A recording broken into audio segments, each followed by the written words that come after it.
গাজীপুরের কাশিমপুরের ডেভিল হান্টের বিশেষ অভিযানে ২ সদস্যসহ ৫ ডাকাত চক্রের সদস্যকে আটক করেছে কাশিমপুর থানা পুলিশ।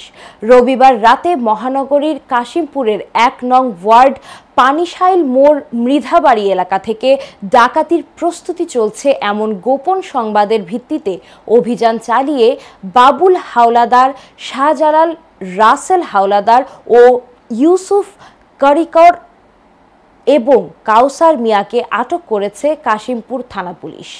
এ সময় তাদের কাছ থেকে একটি নীল রঙের পিকআপ ভ্যান, একটি লোহার ছুরি, একটি লোহা কাটার সহ ডাকাতির কাজে ব্যবহৃত অন্যান্য সরঞ্জাম উদ্ধার করা হয়।